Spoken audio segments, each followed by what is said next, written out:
Buenas, ¿qué tal? Estamos con el nuevo párroco de aquí de Mazarrón, don Antonio. Buenas, ¿qué tal? Hola, muy buenas. Bueno, antes de empezar a lo que hemos venido hoy, que es para hablar de nuestro milagro, queríamos conocerle un poquito mejor. Lo primero, enhorabuena por su nuevo destino, aquí en Mazarrón. Pues muchísimas gracias. ¿De dónde es usted?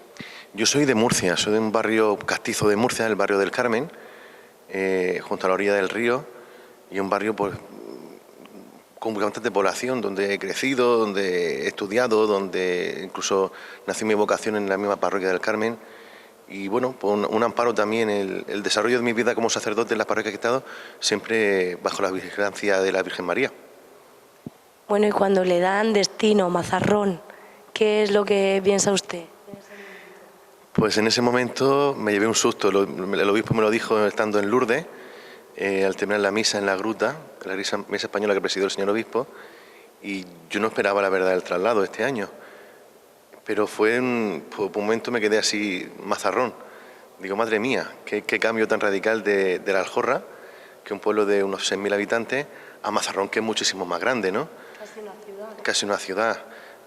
Además, con el hecho de saber conocer también que tenía las dos parroquias, el reto también de las playas en verano, las pedanías de Leiva Majá de Morata, y luego también la sorpresa de pasar de ser sacerdote solo en una parroquia a ver una parroquia tan grande y con un coadjutor, ¿no? Con un vicario parroquial que tampoco sabía quién era en ese momento. Yo en ese momento me vi desbordado, ¿no? E incluso tuve que decirle al señor obispo que parara, porque seguía contándome cosas, diciéndome cosas, y le pedí que parara porque estaba asimilando y procesando toda la información que me vino de golpe a la cabeza. Pero después del primer susto, como siempre cuando nos dan el susto, cuando nos traslada el señor obispo, pues bien, pues haciendo visitas durante el verano a Mazarrón, hablando con Francis, que primera cosa, y ya a finales de julio, cuando ya me avisaron de que el nuevo vicario parroquial que venía conmigo a Mazarrón era David. Bueno, ahora sí nos gustaría que nos contara nuestro milagro. Pues el milagro de Mazarrón es algo muy importante dentro de la historia y la tradición del pueblo de Mazarrón.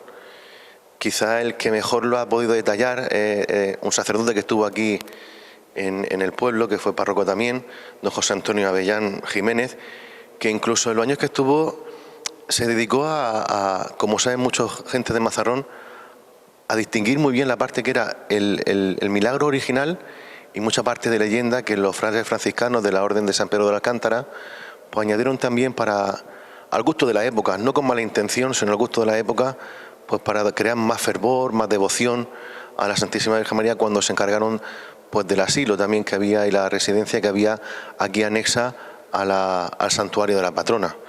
Pues como sabéis todos, pues según nos cuenta en las 9 declaraciones que bajo juramento hicieron varios vecinos del pueblo, al amanecer del referido día, de la noche del 17 del 16 al 17 de noviembre de 1585, vino un vigía de la Cueva de los Lobos dando la alarma porque había oído unos ruidos extraños. Se tocó a arrebato la campaña del castillo de los Vélez y la gente fue a pie y a caballo hasta el mar, donde vieron 7 galeotas que se dirigían hacia Cabo Cope. A la vuelta siguieron el rastro de las huellas de los piratas que junto al bol de Piedra Mala se dirigía por la falda de la sierra pasando por el cabo de la Leonera hasta la Cueva del Plomo, llegando al caserío de las Moreras, y desde allí se dirigían al bol de Susaña y a las tierras de Andrés Sepúlveda y ese lugar a la cañada de Antonia Ruiz, hasta llegar a la Cruz de los Caminos en el arrabal del pueblo, volviéndose de nuevo por el Camino Real al Pozo del Ladrillar y desde allí de nuevo por la Rambla hasta las Pedreras Viejas y otra vez a la Piedra Mala, dejando en su ida aparentemente municiones y otras pertenencias, entre ellas la bandera llamada de los moros, que tenemos en el santuario, que conservamos en el santuario, en una de las capillas laterales, para que todos puedan contemplarla y verla. Vuestros al pueblo, admirados y asombrados de que aquellos piratas, en número de unos 500, hubieran llegado hasta 50 metros de la villa, sin ser notados por nadie, y que se fueran huyendo inexplicablemente, sin que tampoco nadie lo notara, entraron las gentes en la iglesia para oír la Santa Misa, volviéndose luego a sus casas para sus menesteres y comer. En la iglesia de San Antonio estaba erigida la cofradía de Nuestra Señora del Rosario, a cuyo rezo se interpretó la victoria de la batalla de Lepanto contra los turcos en 1571, y es por eso por los que presumiblemente acudieran los mazarroneros ante esa imagen de María para dar gracias por el peligro de que se habían librado. De esta cofradía de Nuestra Señora del Rosario se conserva en la parroquia el medallón en plata de vara de mando del mayordomo de la misma, otro hecho que testimonia ese momento histórico de nuestro pueblo. Pero ese mismo día a mediodía, es donde se produce la inquietud y la revolución en el pueblo que despejarían las inquietudes e interrogantes que no habían conseguido antes los mazarroneros cuando bajaron hasta la orilla de la playa y volvieron encontrando esos restos por el camino y esa bandera. Al amanecer, el sacristán y encargado del hospital, Gaspar Martínez, visitó la iglesia de la Purísima y ha visto apagada, como es natural, la lámpara de aceite que hay en la capilla de la Concepción, en la cual había echado la noche anterior una cuarta de aceite, cerrando entonces la verja de la capilla con llave. Al mediodía, cuando la gente sale de misa, la hija de la sacristana vio encendida la lámpara de la capilla de la Virgen y se lo dijo a su madre. Esta mujer, llamada Patricia Lara, asombrada de que eso ocurriera, pues era materialmente imposible, ella y otros vecinos que estaban en el hospital contiguo oyeron un gran golpe en la iglesia y ante tal señal entraron y vieron la lámpara encendida y goteando aceite sobre el plato, donde en poco tiempo hubo más de 2 libras de aceite. Llamó a su marido y ante el prodigio tocó insistentemente las campanas de la iglesia, de tal manera que el pueblo se inquietó y acudió a ver qué pasaba. Unos pensando que era por algún anciano del asilo que había fallecido, y otros pensando que había ocurrido algún desastre, pero sobre todo para interesarse por qué la campana tañía a esa hora y fuera de tiempo. Llegó el mayordomo de la cofradía y del hospital, Ginés Pérez Monzón, pensando entonces que se había muerto alguien. Vino también Clemente García, sacristán de la iglesia de San Antonio, junto con el escribano Jorge Escobar. Cuando llegó el cura de San Antonio, don Ginés Cifuentes, el mayordomo abrió con la llave la puerta de la capilla y pudieron contemplar los 4 de cerca cómo la lámpara goteaba desbordándose el aceite. Dirigiendo el sacristán de San Antonio la mirada a la imagen de la Virgen, también observó cómo ésta tenía sobre la frente unas pequeñas gotas de agua y otras más grandes que se formaron en las mejillas derecha y en el lagrimal y caían sobre su pecho. El cura se arrodilló, admirado y pues lleno de susto, porque imagino que ese momento también en aquella época, pues como ocurriera hoy mismo aquí en Mazarrón, pues sería un auténtico milagro el ver esa imagen y la gente se sorprendería. Vamos, yo me asustaría. Yo me asustaría y sería un momento de desconcierto. Y el cura pues se arrodilló devotamente ante la imagen de la Virgen y empezó a dar gracias a Dios y alabándolo y a la Santísima Virgen. Y se dirigió a la gente que estaba alrededor diciendo: ¿no veis cómo suda la imagen de Nuestra Señora? Y en esa llegó también don Bartolomé de la Parra, que era el párroco de San Andrés, y pidiendo unos corporales, se dedicó a secar varias veces el rostro de la Virgen, que no paraba de sudar. Todo fue un remolino de emoción, de fervor y clamor. La multitud se abalanzó sobre la verja para recoger los paños y los vasos con aceite que emanaba de la lámpara y untarse con ellos pues los ojos, la cara, y pidiendo ser lavados sus caras con ese agua que emanaba del rostro de la Santa Imagen. Viendo esos prodigios que duraron más de hora y media, señal inequívoca de que Dios había librado al pueblo de la invasión de los piratas por la intercesión segura de la Virgen María, en el misterio de su Inmaculada Concepción. De inmediato se formó una solemne y emocionada procesión que salió desde el santuario y se dirigió a la iglesia de San Antonio y de San Andrés, con las cruces parroquiales y todas las cofradías de la villa, cantando el Te Deum, el himno de acción de gracia y de alabanza al Señor, y volviendo, una vez finalizada, a la iglesia principal. Ese mismo día, después de la procesión, ya de noche, la campana de la iglesia de la Concepción volvió a sonar otra vez y se acercó a ella el sacristán de San Antonio a ver qué pasaba de nuevo, y vio allí reunido un gran grupo de mujeres velando con una gran cantidad de velas encendidas, y le dijo a la sacristana que no tocase más la campana porque alborotaba y ponía nervioso al pueblo. Esto, en resumen, es lo que pasó aquel día memorable en la iglesia de la Concepción, hoy conocida como la iglesia del convento o la iglesia santuario de la Purísima. Y eso llevó a declarar festivo para la posteridad en la villa de Mazarrón la fecha del 17 de noviembre. Y fue motivo también por el que se cambió a la patrona de Mazarrón, que era la Virgen del Rosario, y a raíz del milagro del día 17 se nombró a la Purísima como patrona de Mazarrón. La fiesta de la Inmaculada Concepción, como dogma de fe y como fiesta litúrgica, no fue declarada hasta el 8 de diciembre de 1854, cuando se proclamó el dogma de la Inmaculada Concepción de la Virgen María. Entonces, porque antes la fiesta como la Inmaculada, como patrona de Mazarrón, se adelantó también al 8 de septiembre, la fiesta de la Natividad de la Virgen María. Pero Mazarrón conservó inmovible el día 17, el día del milagro que hizo la Virgen María, pues como día de fiesta local, por ese momento histórico en que la Virgen protegió al pueblo de Mazarrón. Bueno, háblanos ahora de las 9 declaraciones.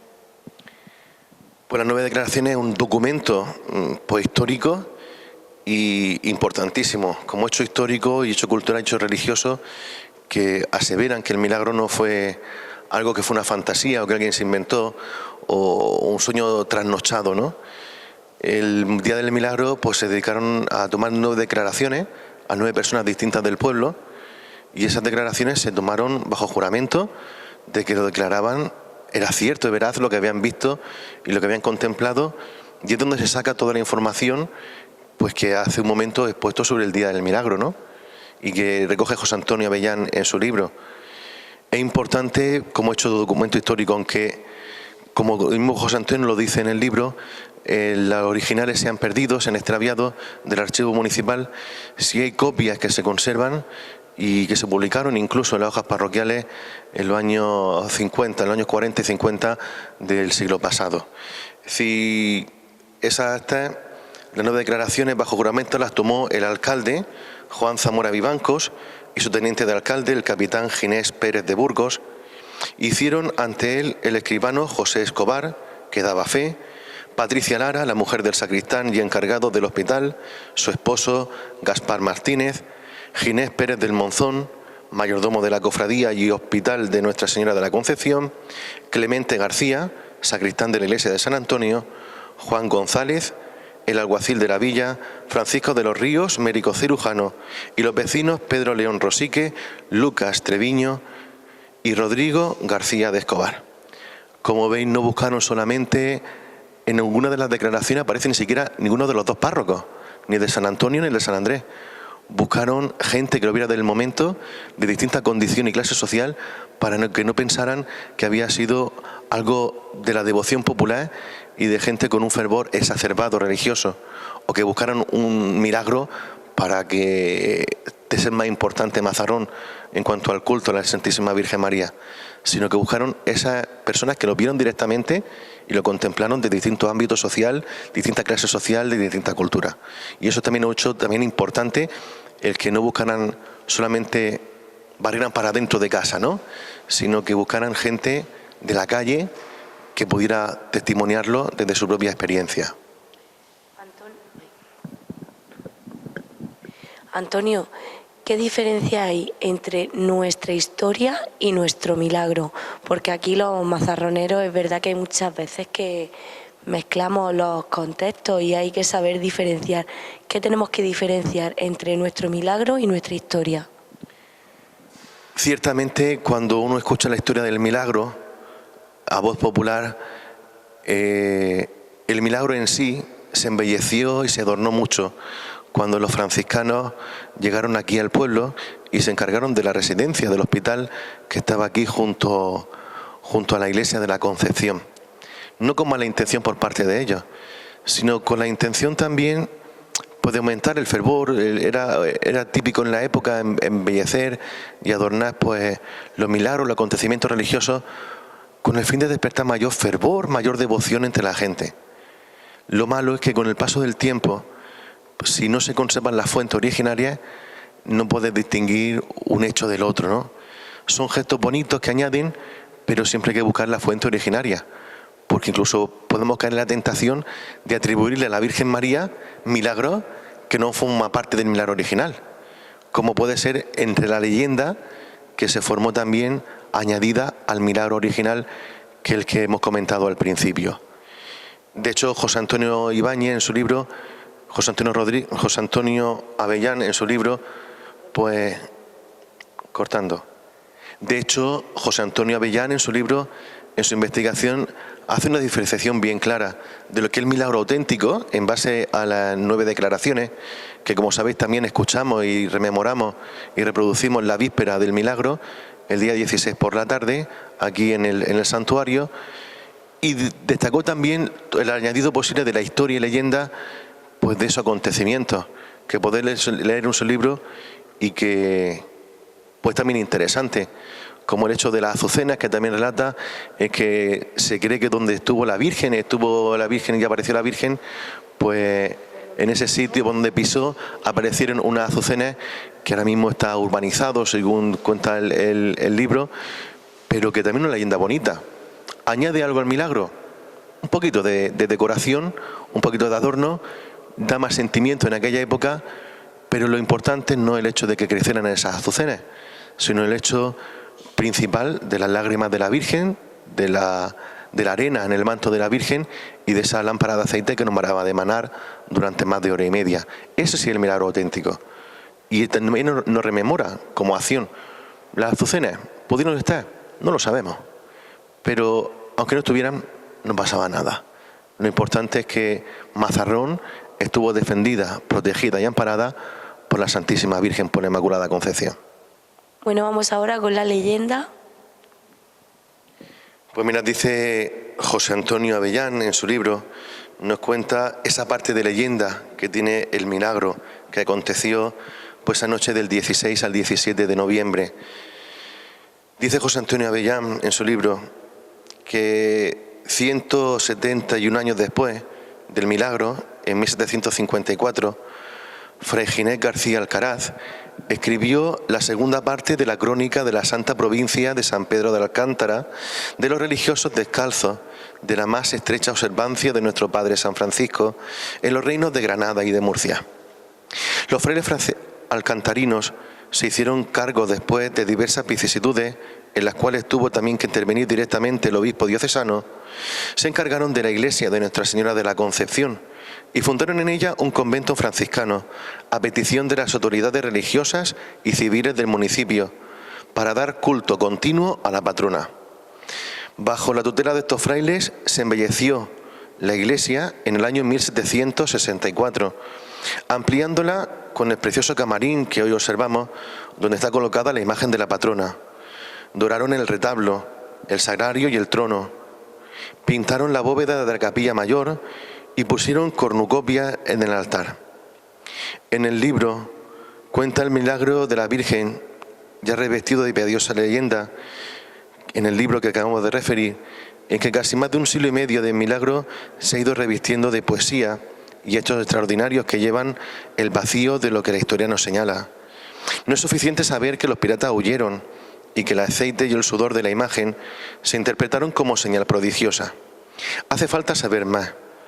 Hace falta saber llenar la noche oscura de contenido, y eso es lo que va a hacer este fraile, inventando una piadosa leyenda adaptada al gusto de la época. Todo arranca en la mente de Fray Genés, de un tal Mamí, argentino de origen, que fue aprendiendo, según nos dice en 1563, por la Guardia Costera de Cartagena junto con otros piratas, pero él logró huir y llegar hasta Piedramala, donde fue detenido por los guardias vigías, Pedro Romero y Juan de Valderrama, a los que sirvió como esclavo durante algún tiempo. Un vecino de la villa, Juan Peñas, tenía un hermano suyo prisionero en Argel. Lo compró y devolvió a su patria para canjearlo por su hermano cautivo. Morato Arráez, uno de los más temibles piratas conocidos de aquel tiempo, armó 7 galeras con la intención de saquear la villa de Mazarrón. Y entre los mozos que embarcó para tal expedición se encontraba el conocido Mamí, para que lo guiase como conocedor de esas tierras en las que había estado sirviendo. Según el fraile, la noche del 16 de noviembre desembarcaron en Calnegre. Mamí sabía que Mazarrón era un blanco fácil, pues sus defensas y castillos estaban derruidos. Pero agradecido por la libertad que le concedieron cuando era cautivo aquí en Mazarrón, quiso ayudar a los mazarroneros y presentaba a Morato, el pirata, razones para desalentarlo. Morato no quiso oír a Mamí, sino que persistió en su empeño y mandó unos espías a dar vuelta a la población y reconocer su estado. Aquellos espías, que sabían poco la lengua española, volvieron asustados, pues confundiendo un juego de naipes con la verdad, llegaron informando que en una casa donde habían reunidos un grupo de hombres, oyeron decir que uno de ellos tenía él solo 14 caballos y pensaban que los otros no tendrían menos. Alarmados ante la tal noticia y asustados porque unas yeguas se escaparon de la cuadra haciendo sonar sus cascabeles y la campana de la vela tocó los cuartos de modo precipitado, iniciaron la huida tomando la sierra de Piedramala y llegando atropelladamente a la cueva de los lobos, donde le esperaban sus galeras. Al principio de la huida se les apareció una hermosa doncella picándoles en retaguardia con ardor imponderable, arrojando ellos por el camino las armas y otras prendas de valor que al amanecer encontró la gente, avisada por un soldado centinela cuando salió al campo al alcance del enemigo. Cerca del mediodía volvieron a sus casas y entraron todos en la iglesia de San Antonio para dar gracias a la Virgen María en su advocación del rosario. Cuando estaban en la misa, oyeron tocar por sí sola con golpes insindutados la campana de la ermita de la Concepción, hallando al llegar la lámpara de aceite encendida, cuando había estado apagada toda la mañana por falta de alimento, y manando aceite en gran abundancia. El rostro de la imagen se veía enrojecido y sudado.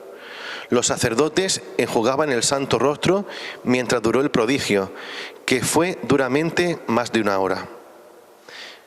El pueblo voceó el portento y se ordenó una solemne procesión de las parroquias y cofradías cantando el Te Deum en acción de gracias.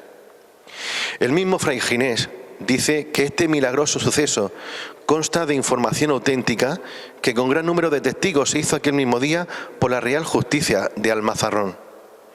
Y no cabe duda de que tiene conocimiento de él, bien porque lo ha leído o bien porque se lo han contado.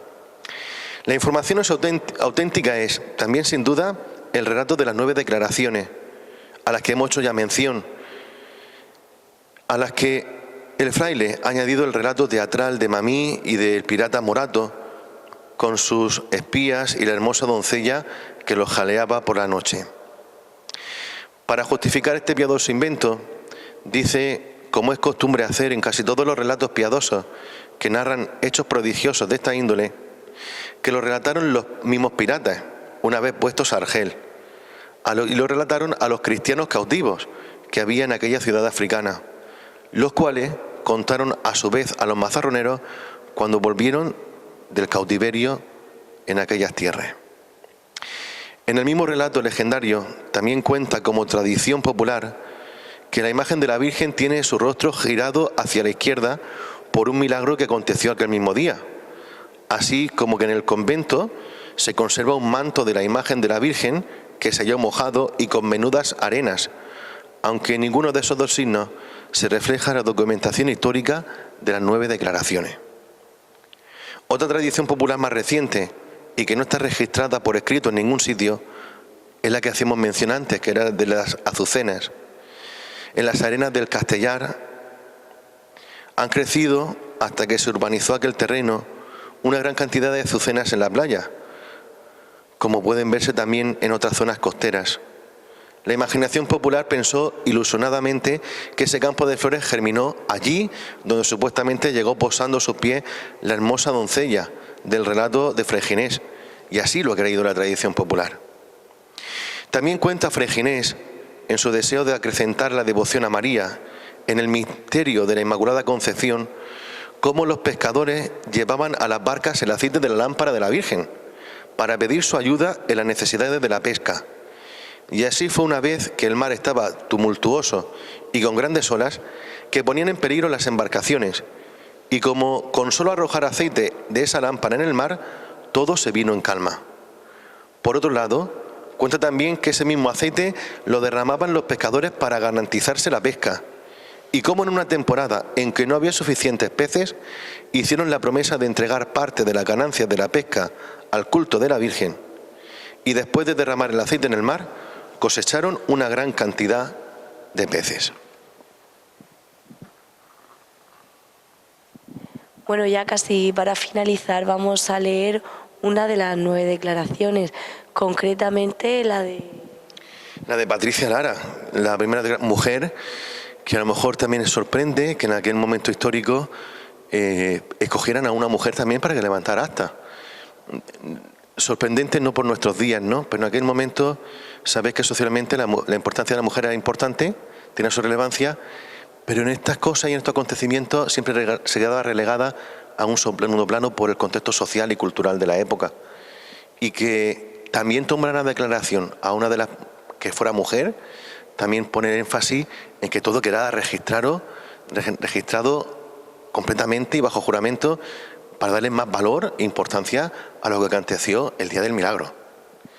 Es la primera de las declaraciones. Dice, para la dicha información, el dicho señor alcalde hizo parecer ante sí a Patricia Lara, vecina de esta villa, mujer de Gaspar Martínez, hospitalera de la casa y hospital de Nuestra Señora de la Concepción, de la que su merced recibió juramento en forma de derecho, y habiéndolo fecho preguntado por el caso, dijo que esta mañana, que se contaron 17 días de este mes de noviembre del presente año de 1585, esta testigo vido la lámpara que está en la capilla de Nuestra Señora de la Concepción. Estaba cerrada con llave, que la había cerrado Gaspar Martínez, su marido de esta testigo, anoche, que sería más de 2 horas de la noche, y nunca más se abrió hasta casi a mediodía, y que tenía de costumbre de echar en la noche una cuarta de aceite en la lámpara, y que ansí hicieron anoche. Y esta mañana, cuando la gente salía de misa, poco antes de mediodía, su hija de esta testigo le dijo a esta testigo cómo la lámpara estaba encendida, y esta testigo y otros que estaban en el hospital entraron en la dicha iglesia y vieron cómo la dicha lámpara estaba encendida, que era testigo se espantó y antes que saliese del hospital y entrasen en la iglesia, sonó un gran golpe, y al dicho golpe, ya lo que la hija de esta testigo vido, acudió esta testigo. Como dicho tiene en los demás a la dicha iglesia, y vieron como la lámpara estaba encendida, y la puerta de la reja de la capilla, donde está la dicha imagen de Nuestra Señora, y la lámpara estaba cerrada con la llave como su marido la dejó. Y esta testigo y demás llegaron a la reja, y vieron como la lámpara que estaba dentro de la capilla goteaba aceite y caía en el plato. Y ansí, por ver que siempre que antes del amanecer suele estar la dicha lámpara muerta, y entendió que era verdaderamente milagro que la Madre de Dios hacía. Y vino el padre Ginés de Cifuentes, beneficiario de San Antonio, donde es sufragánea esta iglesia y hospital, y entró dentro de la capilla, porque hasta entonces no se había abierto y estaba cerrada como su marido la dejó. Y así, viendo luego Ginés Pérez Monzón, mayordomo de la cofradía del dicho hospital, y entró dentro. Y así, como vieron, estaba testigo y otras muchas gentes que había allí acudido. El milagro tan grande, miraron a la Virgen y le vieron el rostro lleno de gotas de agua y sin cesar de sudar. Y así, todos entrando y dando gracias a su divina Madre. Vido estaba testigo cómo se juntó todo el pueblo, y le duró a la imagen de Nuestra Señora de la Concepción las dichas gotas de sudor gran rato, y llegaron allí los curas de las iglesias parroquiales de esta villa, que es el padre Ginés de Cifuentes y el padre Bartolomé de la Parra, y con sus manos tomaron del agua del rostro de la imagen de Nuestra Señora.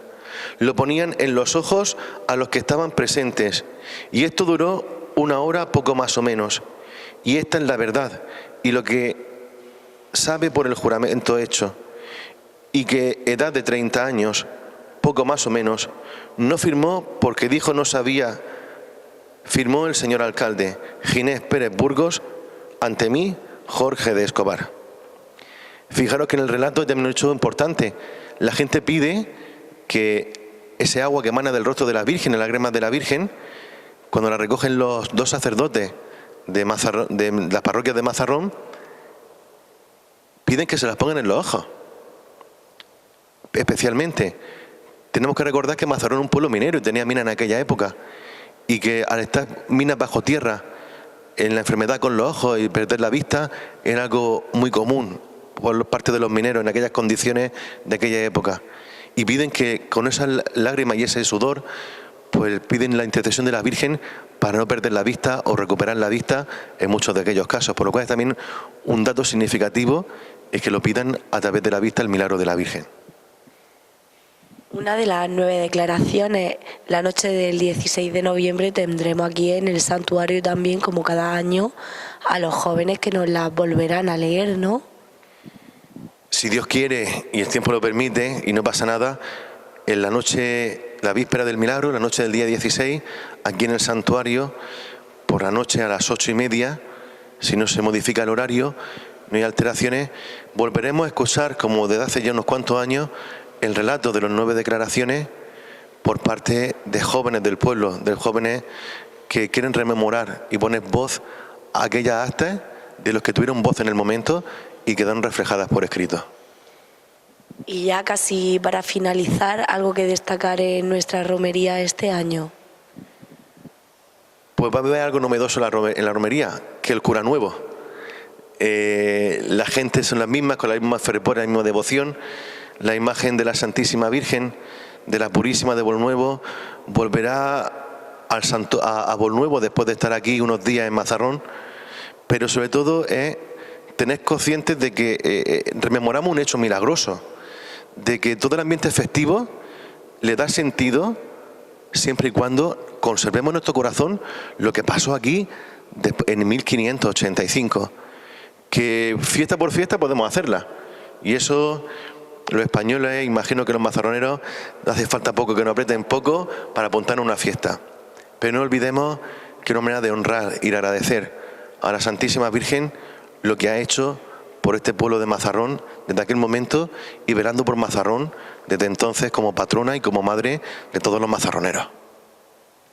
Pues muchísimas gracias por atender a Telesatélite Mazarrón, por darnos unos minutos de su tiempo en esta semana tan ajetreada.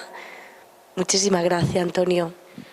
Muchísimas gracias a vosotros por querer buscar también la fuente originaria del milagro y retransmitir a través de las ondas, de las imágenes, pues todo lo que forma parte de cultura de un pueblo, pero la cultura con unida a la devoción, para que podamos seguir dando testimonio a las futuras generaciones y que lo busquen desde su origen, desde el sentido, y acudan a la Madre de Dios.